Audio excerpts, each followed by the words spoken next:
amazing to see all these beautiful faces here this evening.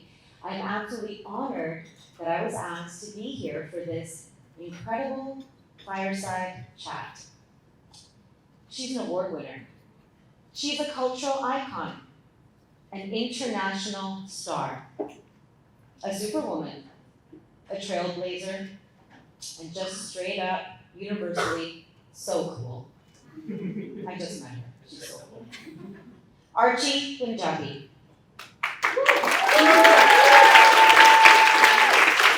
You have most recently seen her in the Hulu Limited series Under the Bridge. She was previously seen in the hugely popular Apple Limited series Hijack, HBO Max series Snowpiercer. Prior to this, I know this much is true. Also, Run, Departure, Blind Spot, The Fall. She won Primetime Emmy Award in 2010 for Outstanding Supporting Actress in the drama series known as Kalinda Sharma for The Good Wife. Remember that? They called her 8 actors who turned television into art, and we must agree. She's nominated for the same award in 2011, 2012, as well as a Golden Globe in 2013. She's been in San Andres. She's been BAFTA-winning East is East, Bend Like Beckham Award winner, and of course the constant gardener, a mighty heart. She has garnered so many awards, and she has garnered so much appreciation. And her latest, Under the Bridge, as well, which has been such a moving and touching story. We're so excited to welcome to the stage in this intimate chat, Archie Panjabi. Please welcome her.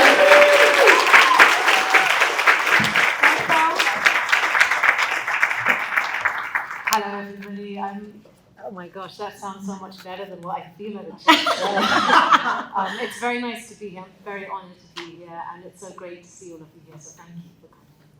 We thought it would be lovely to do a little lightning round so we can get warmed up before the fireside chat, a little warmth, and a few questions just so we can hear a little bit about you, your past, and we can get to know you. Where did you grow up?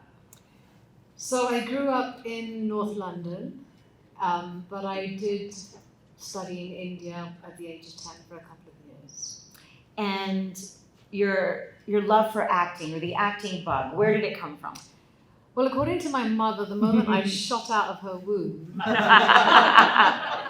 she looked at me, and this allegedly was my expression.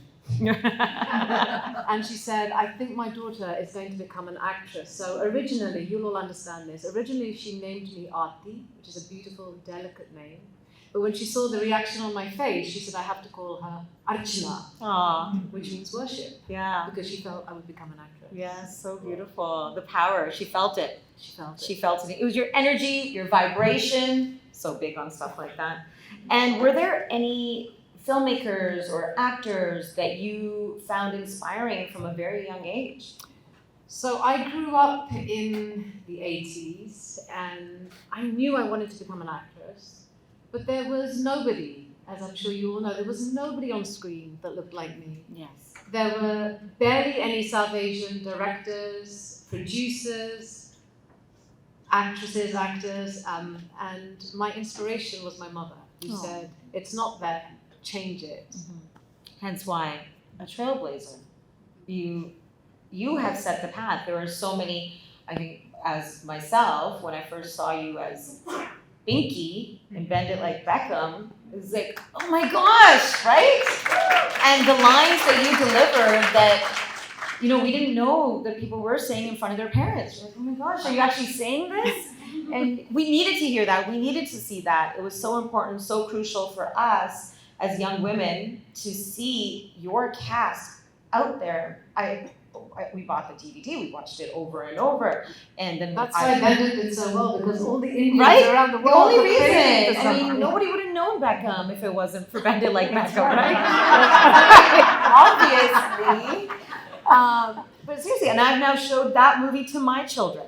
Exactly. Because that's what we need to do. And we appreciate and thank you for doing that for us, whether you realized it or not. It's part of the story. It's part of... we were just so grateful. I used to go up for castings, and when I went into the casting room, I would see the few Asian actresses that were there from the age of, say, 15 right up to 16, all for the same role, all for the same line, which is, next please. So suddenly, to have something like Bend It Like Beckham, where you saw all these Asian actors, we were just so happy to be able to make a film with so many of us. We never knew how successful it would be. You know, where you are today versus back then, do you still have to audition for roles, or are people like, oh, no? Like, they know what they want you for. I started auditioning when I was about 12 years old. I will not reveal my age because you can find it on my IMDb. But I have been auditioning for a number of years, but after the breakout role in Kalinda Sharma, I didn't have to audition as much. Seriously, Kalinda Sharma, anybody? Was that not next level? I think I did a dance of joy when I saw you on that show. I seriously lost my marbles because I could not believe that you were on The Good Wife. Did you get that from everywhere around the world?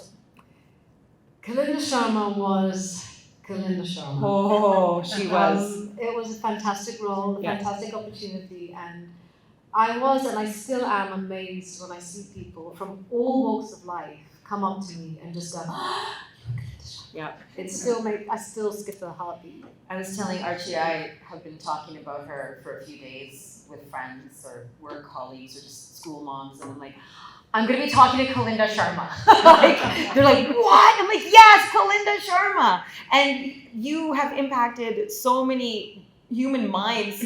They straight up said you brought the art to acting with that role, and not just anybody could have done that.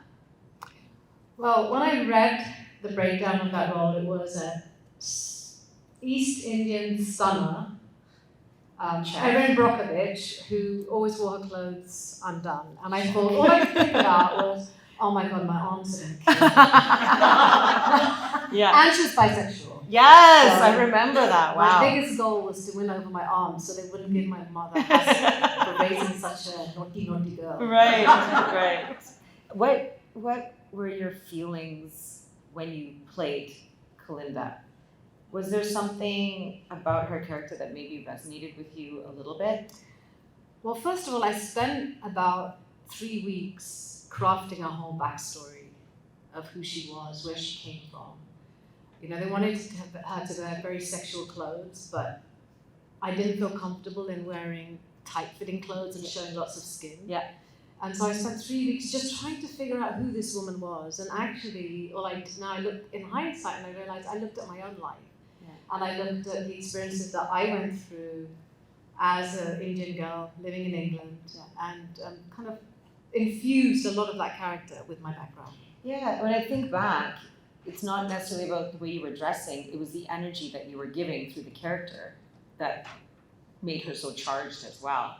There was lots of faux leather leggings and high boots, right? And the blouses, like I remember all that, but it was more about the energy that was being produced. But I think, I'm quite a private person anyway, and so I wanted to infuse. I think a lot of Indians are. We don't really. We're more group orientated. Yeah. And so I wanted to infuse that a lot of Indian in her without making her specifically Indian. Yeah. When you think of the projects that you've done or the future projects that are of interest to you, what navigates you in the direction of the projects that you want to be a part of? I tend to read my scripts on an aeroplane because nobody can disturb you, and I just have to read a script and feel the button inside me go, tick, and I can't put the script down. And that's when I feel this is a project, I think on screen the audience are going to be as captivated as I am when reading it. Mm-hmm. If we rewind to your earlier days where we really got to know you with Bend It Like Beckham, East is East, those roles that you portrayed, how important are they to where you are today? How did those puzzles, or how big were those puzzles to the spectrum of your acting career? Well, East is East was the first film I ever got, and I never thought it was possible to come to Hollywood. Mm-hmm. Being on television was a dream. And then after Bend It Like Beckham and then Kalinda happened, I just felt like I was on cloud nine. Yeah. So lucky to have all these opportunities to play roles that I could only dream of playing as a child. And I still feel that today. Every time somebody sends me a script, I feel so blessed. I feel so grateful that somebody wants to use this young little girl from Britain who was desperate to be an actress, I still feel the gratitude. Do you know yet how impactful your roles have been to the world? Like, has that hit you yet, or are you still, like you're saying, the little girl? I think there's a mix of both. Okay. People recognize me, and I never know where they recognize me from. Yeah. So I never assume it's from one project or the other. Mm-hmm. But there is nothing like seeing people when they look you in the eye and just say, I love that role.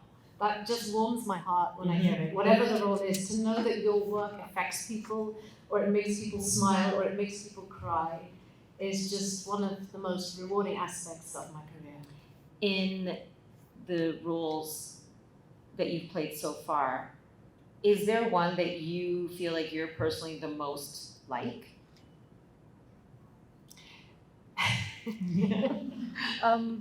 I think there is a little bit of me in every character that I play, because I believe you have to really, it doesn't matter what their background is, it doesn't matter if they're South Asian, it doesn't matter. What matters is the truth of that character, so that when your audience is watching you, they are so captivated by what they watch. So for sure there is a little bit of me in every character.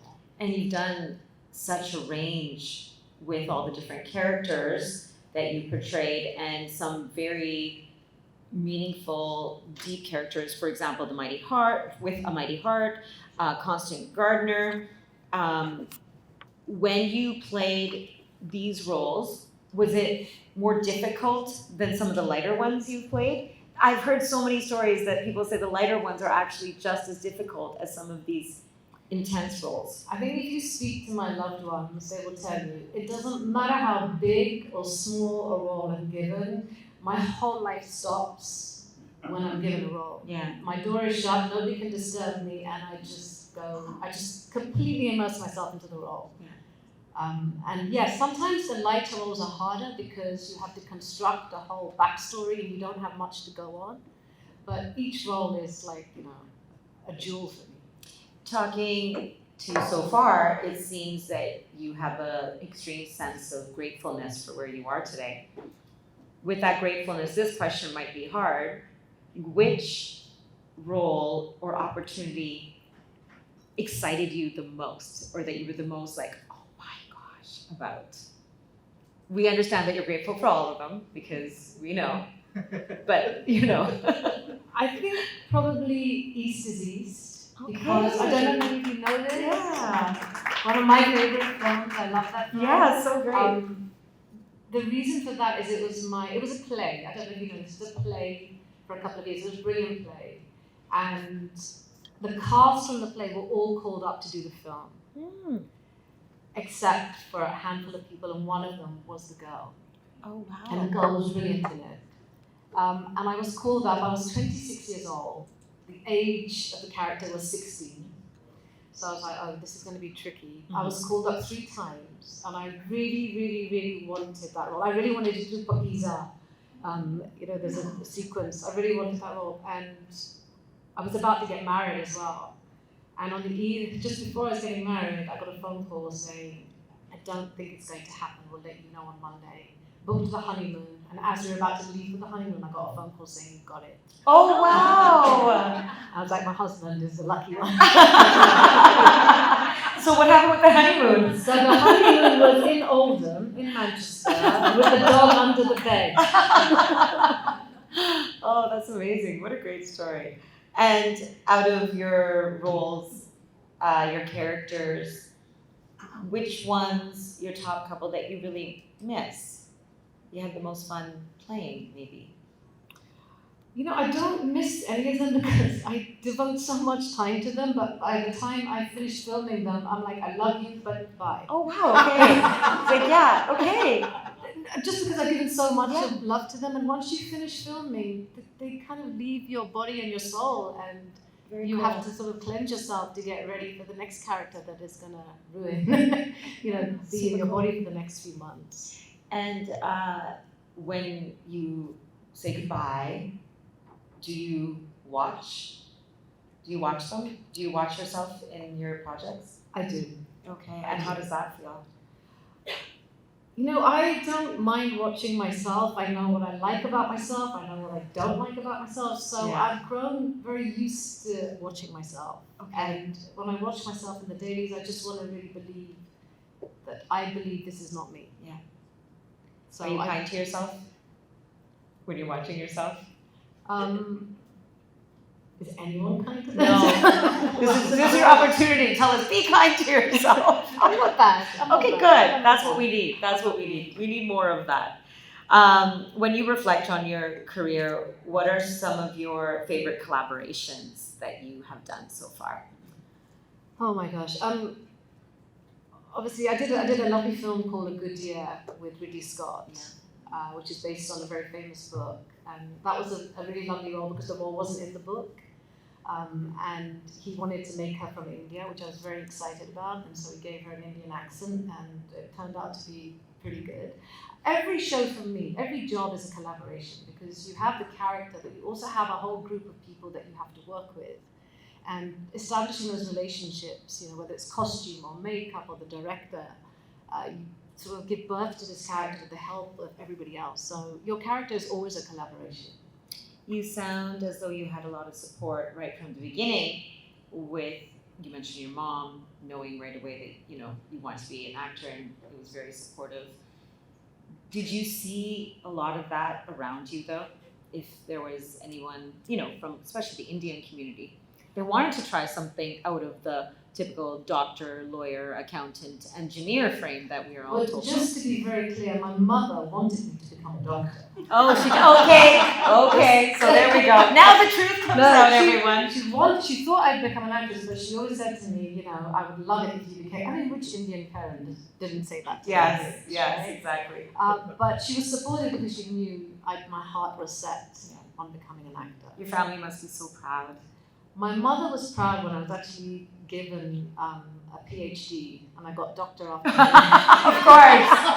Yes, of course. That was her favorite moment. Yeah. That was bigger to her than any other Yeah. moment because my daughter's a doctor. That's all that's needed.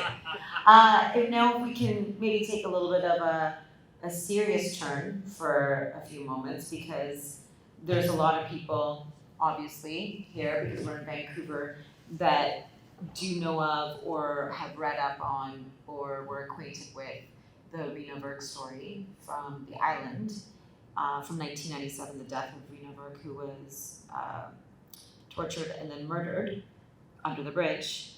And this is a project that you took on and you played Reena Virk's mom, Suman. Why did this story, because you said you need to feel something, why did this connect for you? I was finishing a project in England and I was on my way home to LA in the car to the airport and I got a phone call from my agent saying, I've just got this script in, it's called Under the Bridge and I think it's a really interesting script, have a look. But there was a tone in her voice that I've never heard before. And she said, I'll talk to you later, maybe when you arrive in LA. But something nagged me in that journey. And so I Googled it, and I obviously read about it. And my first reaction was, how come I've never heard about this? How come people in England have never heard about this? How come people in LA have never heard about this story? And as I read it, I just felt what happened to Reena, what Suman did, I just choked. It hit me very, very hard. And I said to my agent, I sent a message and I said, I haven't seen the script, but I want to be part of this job. I arrived in LA a few days later, read the script, and I just balled up. It hit me very hard. It's a very hard story, especially if you are from the South Asian community. And especially, I grew up on the island, and where this happened was only an hour from where I grew up in Nanaimo. And there was a lot of racism. And this story, it could have really happened to any teenager at that time. And now the portrayal, Suman, where did you, because it's so dark, where did you have to go? How did you tap into playing a role as such of a mother who's So, lost her child like I mean, this? first of all, Under the Bridge is based on a book. So it's based on a book written by Rebecca Godfrey, who was a journalist, where the focus was much more on the children that were on the teenagers, accused of murdering Nina. So it wasn't really heavily focused on the family. And as you can imagine, they had to adapt and fictionalize quite a bit of it. But for me, I wanted to create a character that felt 100% authentic, even if it was different from the real life women. And I researched all the things that she had done. There was a book that her husband Manjeet had written, so I read a lot of that. And then got together with the actors who were playing the family and just did a lot of improvisation, just trying to create that love, that bond, and what they went through. And so every time in the series, when you get a little bit of you get a scene of the family, you get a window into what that life would have been, what their life was like. And now after the seriousness of it, the connection, what have you now taken away from that project? Like after you said, you give your goodbye, but what did you still kind of hold on to? I mean, what Sumanvat did was just incredible. Yeah. I don't know if I could do that, but to pour that amount of profound grief into action and start this anti-bullying campaign and to forgive the person that murdered her is truly heroic. No, it's actually, I don't even know where she found the strength for something as such. But yes, thank you for that project because it's very near and dear to us being from British Columbia and the story is so close to home for all of us. When you think of your history, where you started, being a woman of color, being South Asian, were there obstacles along the way? And if there were, how did you get over those hurdles? Well, I went for auditions at quite a young age, and I was rejected, and rejected, and rejected. And then I started going for auditions and I started telling them, look, why don't you get me to read for the lead role? Why don't I try this or why don't I try this? And people were open to it and I'd get to second and third level, but I'd never get the role. Okay. And I also have parents who always used to say to me, it's not a race thing, just look at yourself as being Archie Panjabi or Archana, which is my real name. And just focus on the role. Just scratch beneath the surface of every role that you get, find the truth and so that's what I did. I tried not to think about what my background was like, where I'm from, but just to focus on the character and create a character of truth. And gradually that did help me. I'd go for auditions, people behind the audition desk would be moved by the performances, and I would slowly get roles, 1-line roles, 2-line roles, 3-line roles, and gradually it snowballed into bigger roles.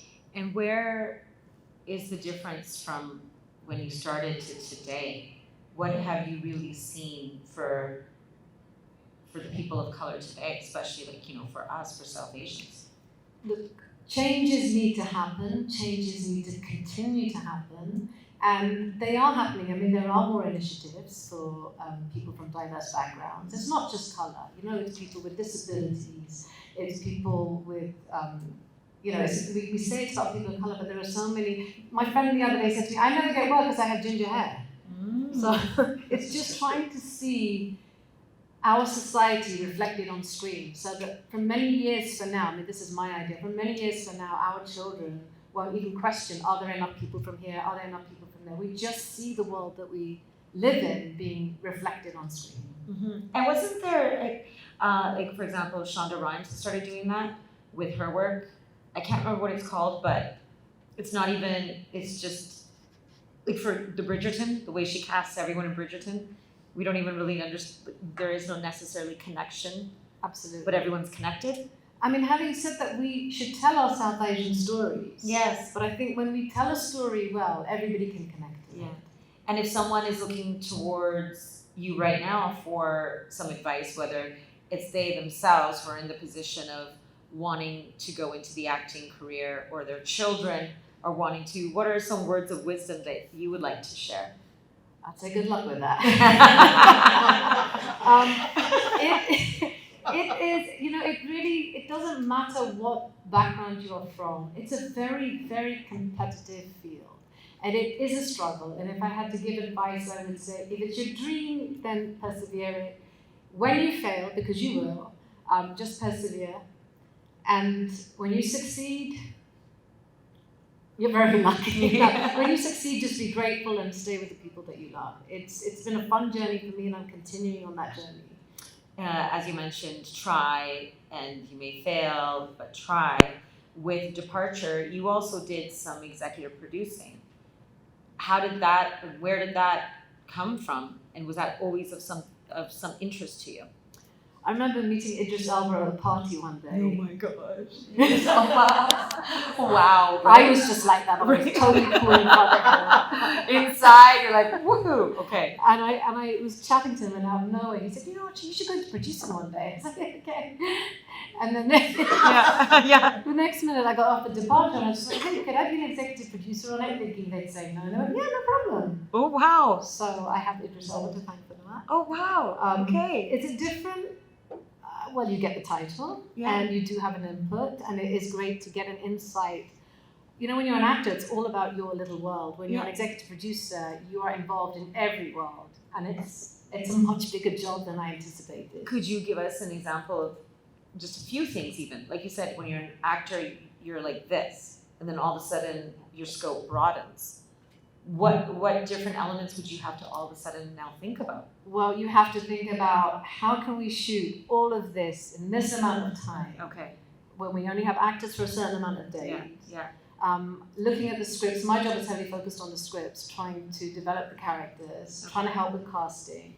And it made me really appreciate how much work goes in to every production. I have so much respect for executive producers, for everybody, because it takes thousands of people, hundreds of people, to make something like that work. So more going a little bit further at the logistics and kind of the paperwork. The paperwork, the locations, just things going wrong. Because they're very protective of actors with good reason. We don't know about the problems behind what's going on. Behind the scenes, a lot of the stuff. If it could be, I don't know, your perfect world, would you still want to continue doing the executive producing as well as acting combined? I would love to executive produce, I would love to direct, I would love to write. Okay. Even with the amount of hard work, just having a different perspective on the industry and getting involved, for me, is something I would definitely love to pursue and pursue. I was just about to ask, so when it comes to directing, writing, is there something that you've maybe been working on or thinking about? Next time you have the next iSAFF or Okay, Okay, she's got something. Are you looking for local BC actors? Right? Are you looking? I may never in BC, you never know. You said earlier that Vancouver actually is very close, near, dear to your heart. Do you want to tell everyone why I thought this was a really cool story? So Vancouver is very close to my heart because this is the place where Kalinda Sharma was born. The pilot was shot here. So we shot here for 3 weeks, and this is when I kind of put together the character and so forth. So it's a very special place. I love that story. We call ourselves Hollywood North for a reason, right? Going from Hollywood North and Hollywood, a little touch on Bollywood. Did you have any influence on you from Bollywood when you were younger? What Indian doesn't have? Thank you. Okay, and who did you think you were going to marry? Because I thought I was marrying Amitabh Bachchan. I did. I was like, Amitabh Bachchan is going to be my husband. I was 4 years old. My parents were like, this is that stuff. That's a really good question. Yeah. I was, Muqaddar ka Sikandar all the way.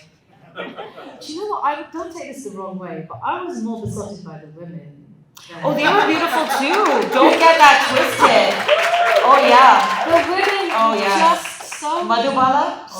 Gorgeous. They were beautiful. Right? The old school, What's the one in Kurbani? Zeenat Aman. Yeah. Oh, wow. The bikini scene. Out of the water.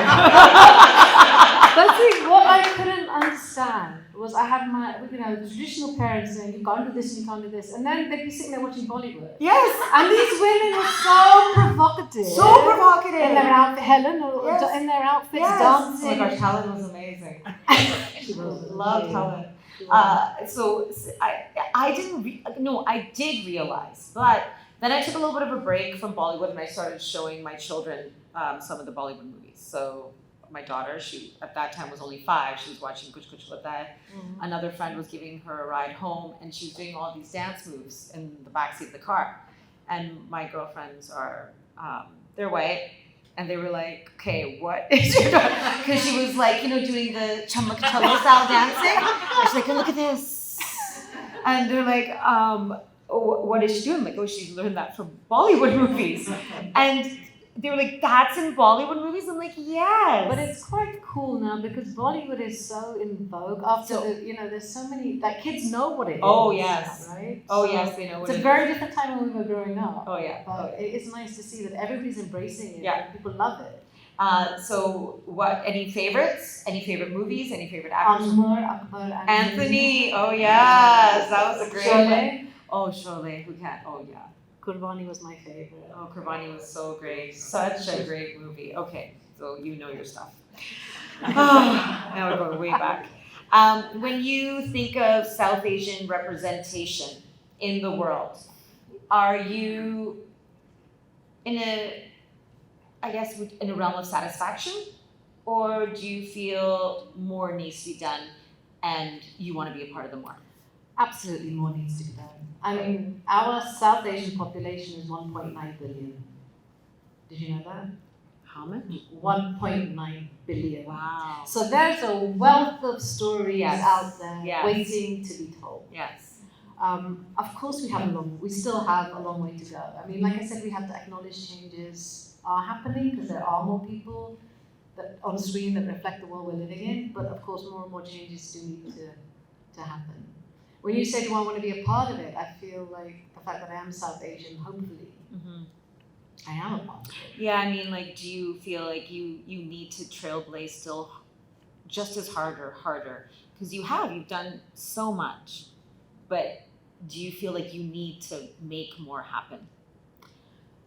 All I can do as an actress is take on the roles and dedicate my life to those roles in the hope that people will watch that and be affected by that. I'm South Asian. I don't need to say, hey, look, more for South Asian, we need to do this. If people watch my roles and they connect to me, from people from all walks of life watch my roles and they connect to me and I make an impact, I feel in the way that is. Oh yeah, giant impact, for sure, you did. You definitely made a giant impact. When you were talking earlier and saying that when you get into a role, you shut the door, your family knows, you got it. So how do you, in the world of acting, being an actor, find the work-life balance? Because that is a really big topic these days. And I'm trying to be a lot more open-minded about work-life balance, and because I don't know how to do it yet. I have a really hard time. So I was curious where you're at with that whole work-life balance, especially when you got to get into these other roles and be so focused. Well, thankfully, I have a husband who will knock on that door eventually and say out. Nice. So, my big thing is to spend time with family and friends. And it is the perfect way, actually, to transition from one character to another, is to just live a very normal, simple life with my loved ones until the next character comes along that I feel like playing. Yeah. Your favorite places in the world where you get to travel or act or stay? I love England. Yeah. I love LA where I am. I love Canada. I come to Canada a lot. I work here a lot. So I don't have a favorite place where my loved ones are with me, and that becomes my favorite place. And then what do you do for self-care? How do you keep yourself charged, but then also how do you ground and relax? Watch a lot of Bollywood films.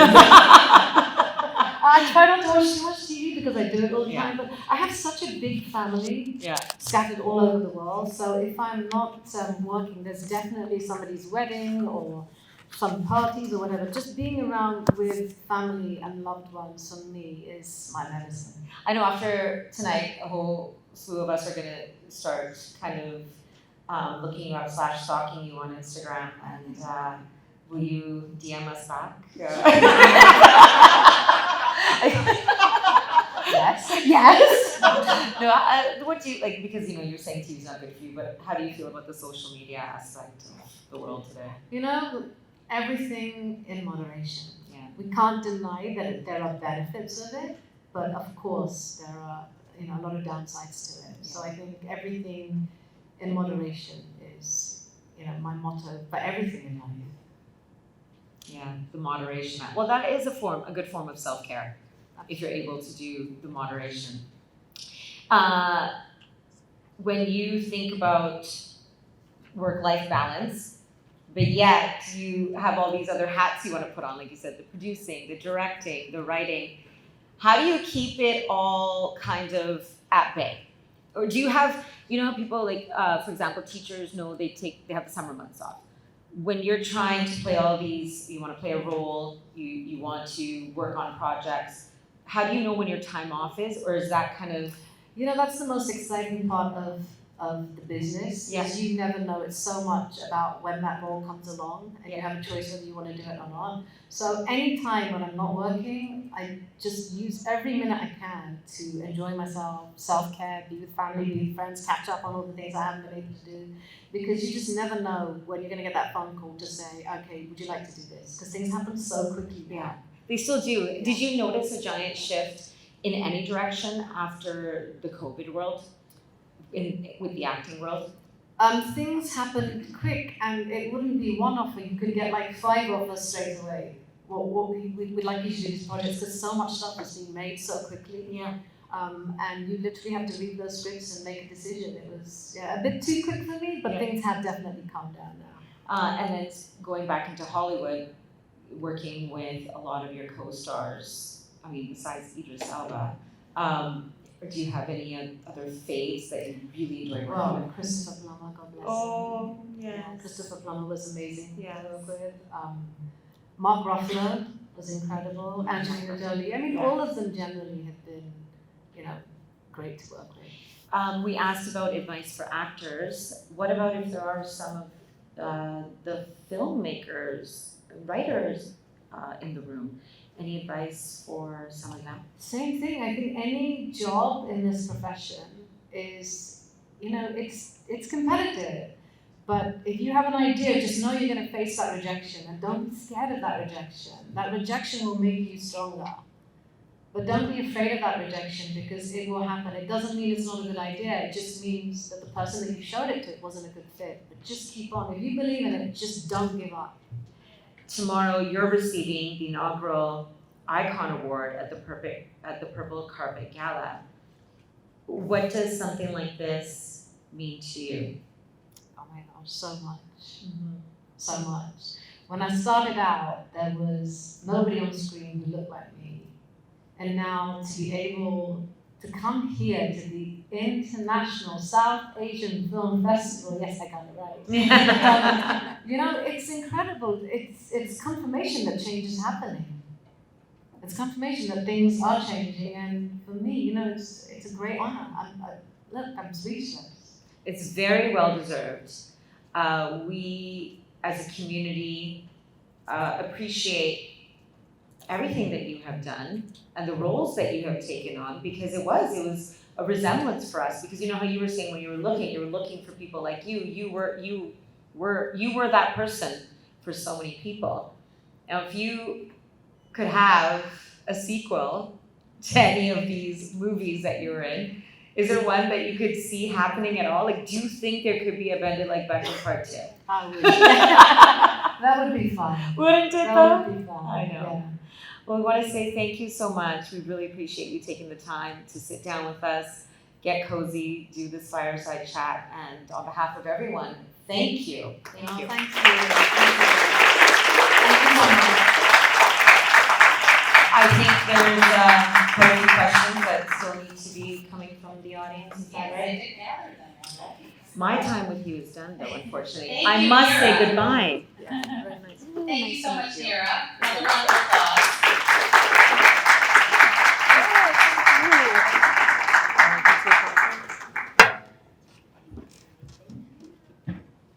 All right, I'm gonna take your spot, Archie, if that's cool with you. So we did grab some bits minutes from the audience to ask some further questions. This is a room full of emerging filmmakers, and so how has your acting process changed over the years, and how soon do your collaborators get involved in your process? The acting, how has it changed over the years? I think I remember when I was younger and I'd do work and I got a good response.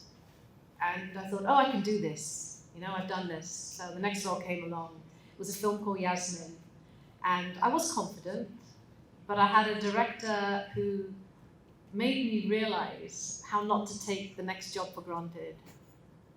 And how every role was different, and how you can never be overconfident as an actress because every role is so different. And so the older I get and the more work I do, I realize not to take anything for granted, that every job you have to come in with a really good attitude and start from scratch, start from the drawing board.